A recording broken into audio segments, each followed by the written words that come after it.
عزت کے اندر اللہ رب العزت کی اس کے اندر ریاکاری نہیں ہے.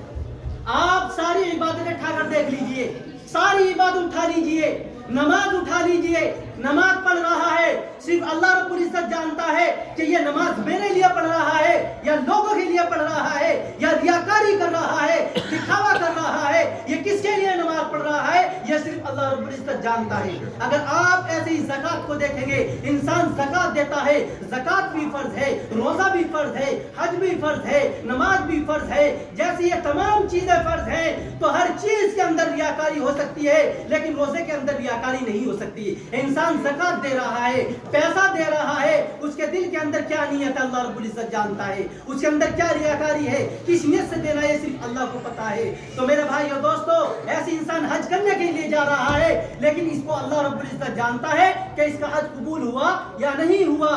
حضرت تھانوی رحمۃ اللہ علیہ فرماتے ہیں کہ ایک حاجی حج کرنے کے بعد آنے کے بعد ان پر جو ہے بنے کا پیسہ بقایا تھا, کافی ان کے اوپر قرضہ تھا. وہ دکان کے اوپر گئے, اس بنیے نے یہ سوچا کہ ہو سکتا ہو اب حج کر کے آئے ہیں, میرے پیسے واپس لوٹا دیں, اب میرے پیسے واپس کر دیں. تو انہوں نے کہا میرا نام کھولیے, رجسٹر کے اندر میرا نام دیکھیے. بنیا خوش ہوا, نام کھولا, رجسٹر کھولا, کہا جس کے آگے حاجی اور لگا دیجیے. کیا کہا؟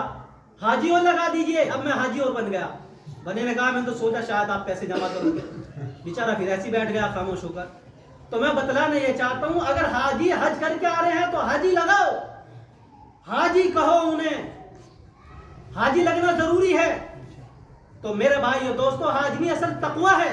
حج کے اندر یہ لقب لگانا, یہ لقب ٹھیک ہے, لقب لگا رہو, لیکن ہم اندر وہ چیزیں ہونی چاہیے جو ہم نے کام کرے ہیں. میرے بھائی اور دوستو, ایسے ہی جو ہے ایک مثال اور دی. ایک سے جو ہے حضرت تھانوی رحمۃ اللہ علیہ نے پوچھا کہ آپ کا نام کیا ہے, تو اس نے جو ہے ایسی جواب دیا کہ میرا نام جو ہے حاجی عبد الرحیم ہے. پھر وہ حضرت سے سوال کرنے لگا. حضرت جو ہے جواب ایسا دیتے تھے کہ 100 باتوں کا ایک ہی جواب میں بات ختم.